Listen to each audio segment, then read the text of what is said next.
A new chapter for Filipina tennis star Alex Eala. The world number 32 opens her Indian Wells campaign in the round of 64 against Ukraine's Dayana Yastremska. She was ranked 52nd in the world, carrying a career win rate sitting just under 50%, and she walked onto the court at Indian Wells against a 20-year-old who had already beaten her in under an hour.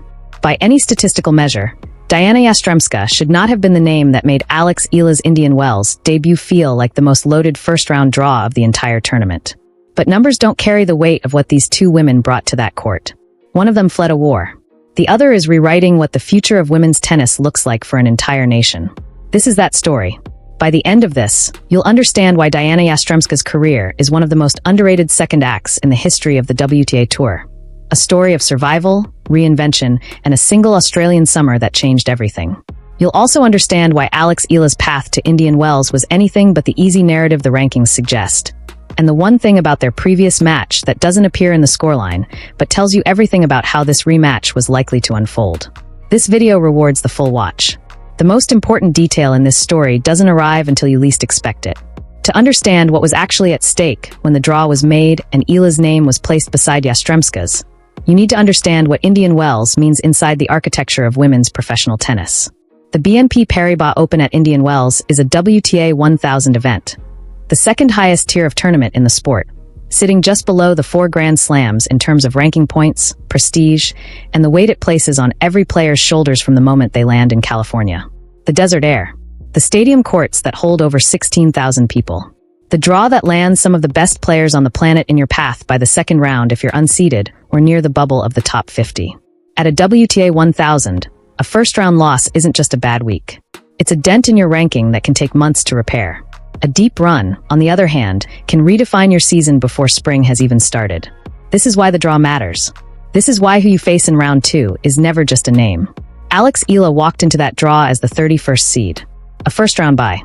She would open her Indian Wells campaign in the second round, which meant she had time to watch, to breathe, to prepare. But there was something about this specific draw, this specific opponent, that added a layer the seedings couldn't account for. And that's not the part that matters yet. Let's start with where Eala came from, because the story of her arrival at Indian Wells is the story of a player who matured faster than anyone in women's tennis expected. She is 20 years old. She is Filipino. She is the first Filipino player in history to crack the WTA top 50. Read that back. Not the first Filipino player in the top 100. Not the first to win a WTA match. The first in the top 50. Ever. In a sport that has been played professionally since the Open era began in 1968, no Filipino player had climbed that high before Alex Eala did. That is the kind of singular achievement that doesn't register in match previews or tournament draw graphics. But it sits in the background of everything she does, every press conference she gives, every time she walks onto a court at a major event. She is not just playing for a ranking. She is playing for a ceiling she is building as she goes. Her 2025 season, prior to Indian Wells, had already told a story of controlled, deliberate growth. She went deep in Abu Dhabi. She reached the quarterfinals in Dubai, which is one of the stronger early-season WTA 500 events, with a field that tests the upper echelon of the women's game in ways that warm-up tournaments don't. In Doha, she ran into trouble in the first round, but even that exit didn't feel like regression. It felt like the noise inside a larger signal. Because Eala, since turning professional and committing to the tour full-time, has shown something that statistics struggle to quantify. She plays bigger when the moment is bigger. That is a quality that takes most tour players years to develop. Some never develop it at all. She learned to play at the Rafa Nadal Academy in Manacor, Spain. Think about that for a moment. Her formative years as a tennis player were spent inside the same infrastructure that helped produce one of the greatest champions the sport has ever seen. That's not just a coaching lineage. It's a mentality transferred through the walls of a training environment where excellence is the baseline expectation, not the aspiration. And then something no one fully predicted happened. She took that foundation, added it to her own singular competitive DNA, and started winning matches on the WTA Tour that players a decade older than her couldn't. But this is where the story gets complicated in the way only sports can make it complicated. Because the player waiting for her on the other side of that Indian Wells draw was a 25-year-old Ukrainian woman who had survived things that make a tough quarterfinal loss look genuinely small by comparison. Dayana Yastremska was born on the 15th of May, 2000, in Odessa, a port city on the Black Sea coast of Ukraine that is, by any measure, one of the most culturally layered and historically significant cities in Eastern Europe. She grew up in a sporting family. Her father, Alexander, had played volleyball at a competitive level. Her mother, Marina, was present in every chapter of her career that mattered. And it was her grandfather, Ivan, who first put a tennis racket in her hand when she was 5 years old. 5. There is something specific about the image of a 5-year-old girl in Odessa learning to hit a ball, guided by a grandfather who saw something in her that the rest of the world would eventually confirm. That detail doesn't appear in ranking tables or match statistics. But it is the root of everything. She was a runner-up at Wimbledon Juniors in 2016.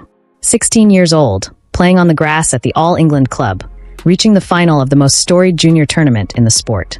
Her best junior world ranking was number 6 on the planet. By the time she was turning professional, the Whisper network inside women's tennis already knew her name. And she delivered almost immediately. Her first 3 WTA Tour finals? She won all 3. That is not a common story. The tour is littered with players who reached their first final and froze, who felt the weight of the occasion and let it press them flat. Yastremska did the opposite. Hong Kong in 2018. Hua Hin in 2019. Strasbourg in 2019. 3 titles in her first 3 attempts at winning one. She was 19 years old when the third one landed in her hands. And she was ranked inside the top 25. Her career high would come in January 2020, world number 21. For context, world number 21 means you are unambiguously one of the best tennis players on the planet. It means you are in the conversation at every major tournament. It means the draw committee knows your name when they unspool the brackets at the Grand Slams. But that's not the part that matters. Because what happened next was not a steady climb to the top of the sport. What happened next was a rupture, multiple ruptures, that would test whether Yastremska was simply talented or whether she was made of something harder. In January 2021, the tennis world woke up to a headline that stopped the sport cold. Dayana Yastremska had tested positive for a banned substance, a metabolite of mestrolone, an anabolic steroid. She was provisionally suspended. She denied the allegations categorically. She said she had no idea how the substance had entered her system. The ITF, the International Tennis Federation, launched its investigation. And Yastremska, 20 years old, with 3 titles and a top 20 ranking behind her, found herself staring at the real possibility that her career was about to be ended not by an injury or an opponent or a loss, but by a result on a piece of paper. She appealed. She fought. In June 2021, the appeals panel of the ITF cleared her completely, exonerating her, finding that the prohibited substance had most likely been introduced into her system through contaminated supplements, without her knowledge or intention. She was free. She could play. But the months of suspension, the public questioning of her integrity, the weight of carrying that cloud over the most productive stretch of her young career, that doesn't just dissolve because a panel reads a verdict. That lives in a player. That changes how they move through the world and through the sport. And then, before the tennis world had finished processing the implications of her clearance, history intervened in a way that rendered the doping case almost incomprehensibly small by comparison. February 2022. Russia invaded Ukraine. Odessa, the city where Dayana Yastremska grew up, where her grandfather taught her to play tennis, where her family had built a life, became a city under the shadow of war. She and her younger sister Ivana were forced to leave. They fled to France, then to Monaco. 2 Ukrainian sisters, one of them a professional tennis player with a career hanging in suspension and a doping case behind her. The other a young woman who had done nothing to anyone, trying to find safety in countries that were not their home. The word forced in that sentence is not hyperbole. They left because staying was not an option. In a 2020 interview, before any of this, before the suspension, before the war, Yastremska said something that lands differently now than it did then. She said she had to sacrifice a lot of things when she was younger, but she wasn't regretting it. She said a big thank you to her parents, because without them pushing her at the right moment, she didn't think she'd have the life she has. She said the more she works in tennis, the better life she's going to have after. That last line, the better life I'm going to have after. She said it about tennis. But in retrospect, it sounds like she was describing something larger, a bet she was making with the universe, that effort and sacrifice would eventually translate into stability and a future worth having. She said that 2 years before her home was no longer safe to live in. This is where the story stops being about tennis. And yet, and this is the part that separates athletes who are merely skilled from athletes who are genuinely extraordinary, Yastremska kept playing. She kept competing. She did not disappear from the tour. She did not take a prolonged absence, though no one would have faulted her for it. She showed up. She won matches. She climbed slowly, painfully, back toward relevance in a sport that does not pause for personal catastrophe. Her ranking, which had been eroded by the suspension and the displacement and the sheer mechanical grind of rebuilding match fitness and competitive confidence, hovered in ranges that made it difficult to get into the main draws of the biggest tournaments without qualifying. And so she qualified. She went through qualifying rounds at Grand Slams and WTA events with her career-high ranking of 21 sitting behind her like a ghost of something she was trying to reclaim. Qualifying is humbling in a way that the main draw never is. You play the same sport on the same surfaces for a fraction of the prize money, with none of the seeding's protection, and you have to beat your way into the tournament before the tournament even begins. Most players who fall that far back don't find the way forward. Yastremska did. The 2024 Australian Open. January. Melbourne. Hard courts. The most physically demanding Grand Slam on the calendar, played in the Southern Hemisphere summer, where the heat index can make 60 minutes on court feel like 60 minutes inside a furnace. Yastremska entered the tournament as a qualifier. Not seeded. Not protected. Not expected. She had to win 3 qualifying matches just to get into the main draw. 3 matches before the tournament starts, against players fighting just as hard for the same narrow door. She won them, and then she walked into the main draw and kept winning. She beat player after player. She won sets. She won matches.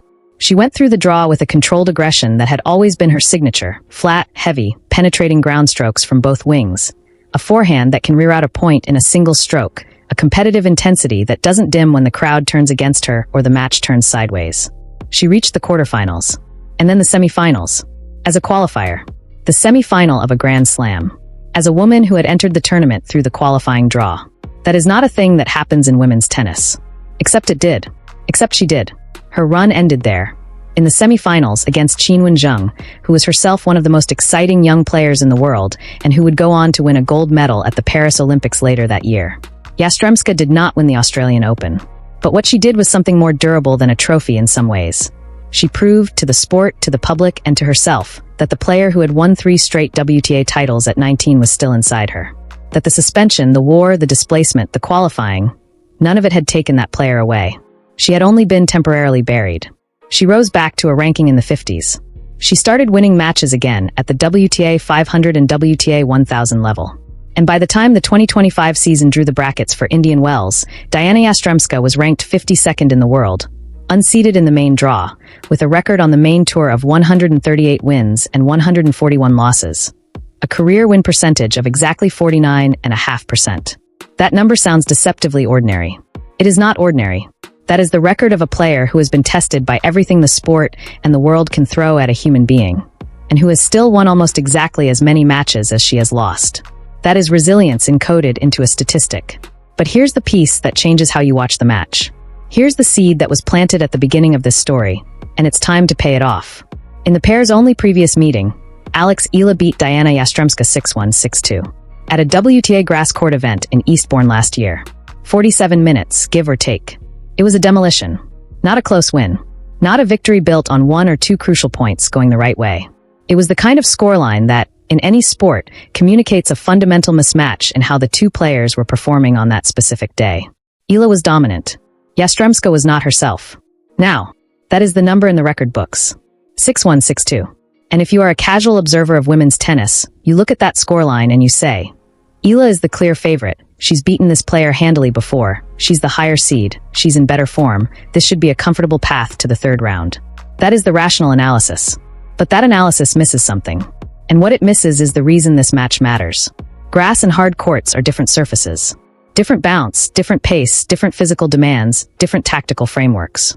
The shots that worked for Eala on the low-bouncing grass at Eastbourne, the aggressive flat hitting, the early ball strike, the ability to keep Yastremska from loading up her ground strokes. Those shots played differently on the faster hard courts at Indian Wells. Yastremska's game, at its best, is built for hard courts. Her heavy, penetrating ground strokes, the ones that had been somewhat defused by the grass at Eastbourne, come alive on a surface where the ball sits up and invites full, aggressive swings.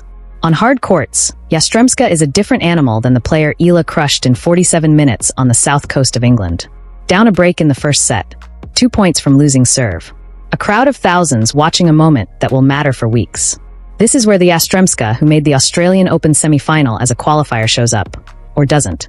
And that version of her, the one who qualified through 3 rounds at a Grand Slam and then kept going, is a version that a 6-1, 6-2 scoreline on grass cannot account for.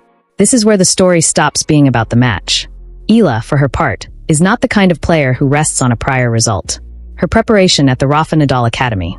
instilled exactly the kind of meticulous attention to opponent-specific scouting that her team brings into every match. She knew that a 6-1, 6-2 win on grass against a player who is ranked 52 in the world, but has the game of a top 30 player at her best, is not a permission slip for confidence.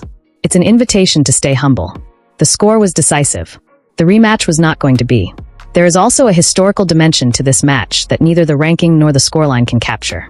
Eala is 20 years old. Yastremska is 25. 5 years in tennis age is not just 5 years of additional experience. It is 5 years of reading match situations that 20-year-olds haven't lived yet.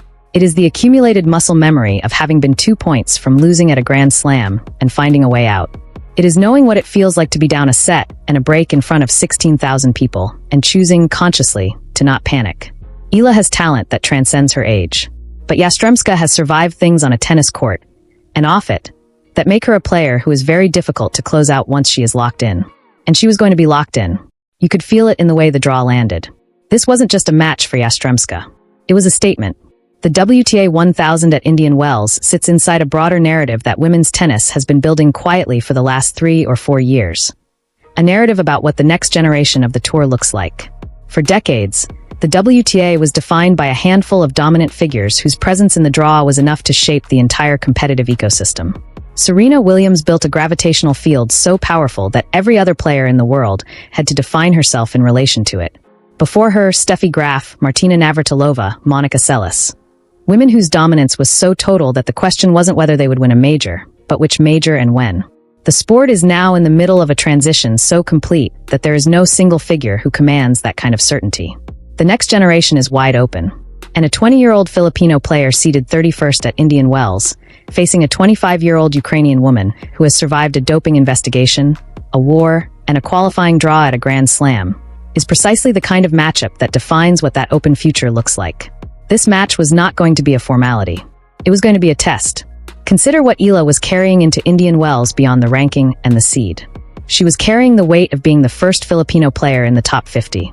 A designation that means every time she steps on court, she is representing not just herself and her team, but a country's entire relationship with professional tennis. The Philippines is not historically a tennis country. It is a country of basketball, boxing, athletics. The fervor with which Filipino fans have attached themselves to Eala's career is real, and it is substantial. And anyone who has followed her rise even casually knows that she carries that love with a grace that belies her age. But love on that scale is also pressure.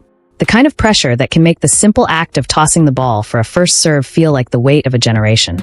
She has handled it. She has, by every observable measure, handled it extraordinarily well. But Indian Wells was her first match at a WTA 1000 on American soil, in front of a crowd that has watched women's tennis at the highest level for decades, in a tournament where upsets are not surprises. They are the product of exactly the kind of form reversal that a surface change against a motivated veteran can produce. Now count back. Yastremska had 5 previous WTA Tour finals. She won the first 3. She lost the next 4. What does that pattern tell you? It tells you that the player who was dominant in her first 3 finals, who converted opportunity into trophies with a consistency that is rare in the sport, experienced something after those initial successes that changed the calculus. Whether it was the doping suspension stealing her momentum at the peak of her confidence, or the trauma of displacement from her home country, or simply the compounding difficulty of winning when everyone knows your game. The record of 0 wins in 4 finals after those first 3 titles is a data point that haunts her.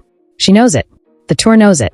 And every player who lines up across the net from her knows that there is a version of Yastremska who closes and a version who doesn't.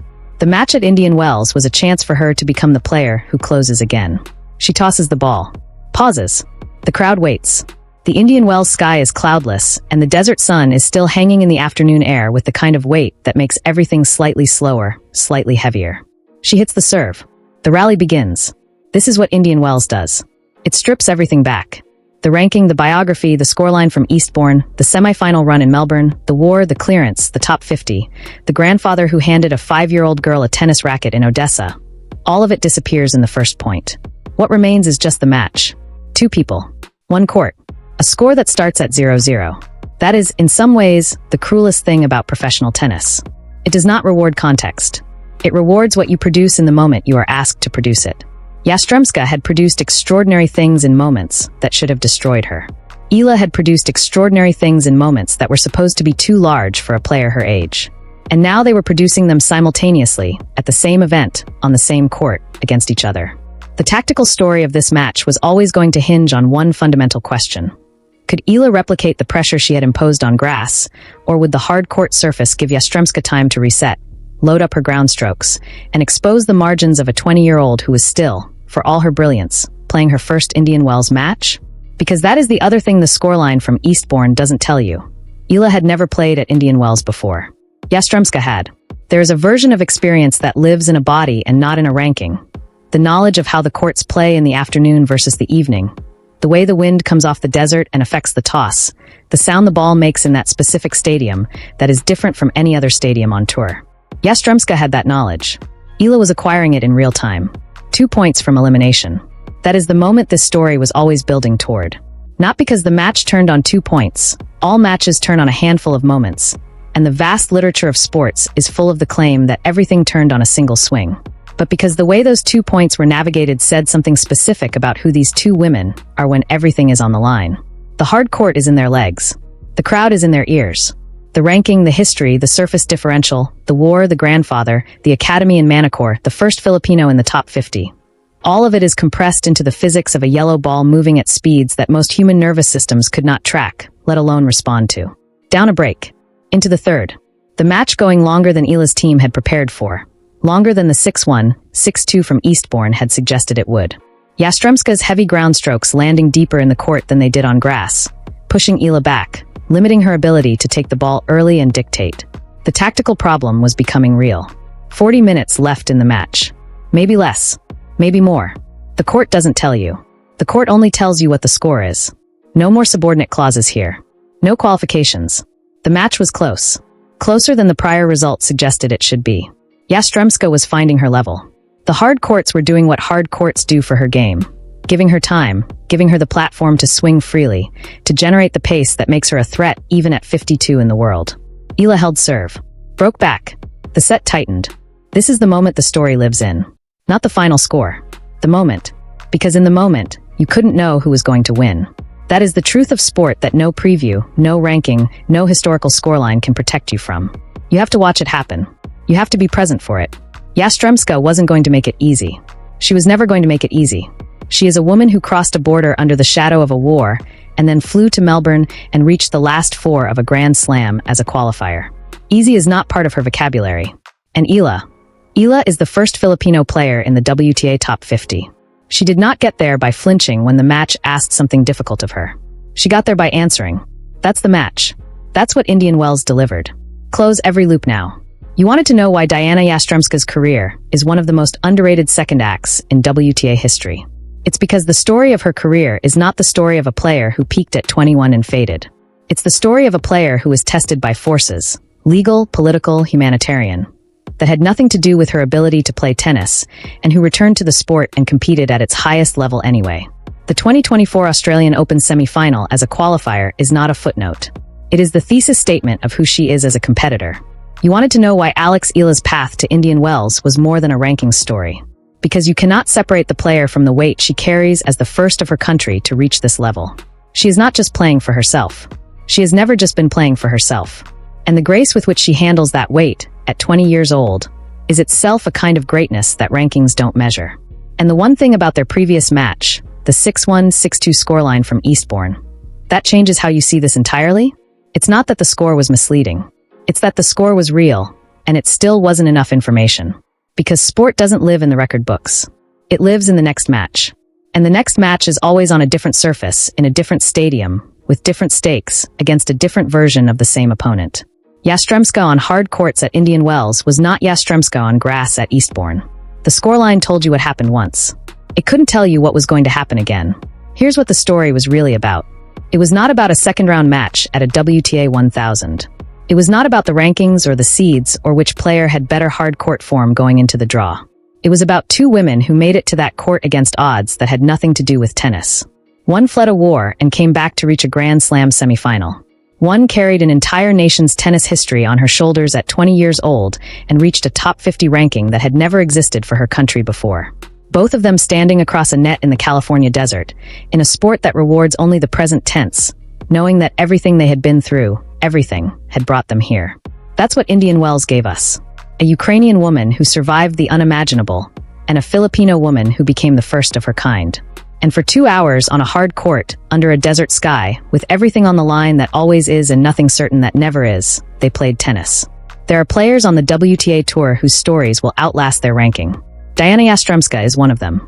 Alex Eala might be becoming one. The next chapter of both stories is already being written, match by match, tournament by tournament, in cities across the world where the tour doesn't stop and the stakes never completely lower. There is a thread running from this match in Indian Wells to somewhere further down the road. A rematch, a rivalry, a defining moment still waiting to arrive. The question is not whether these two players will meet again on a court somewhere. The question is what both of them will have become by the time they do.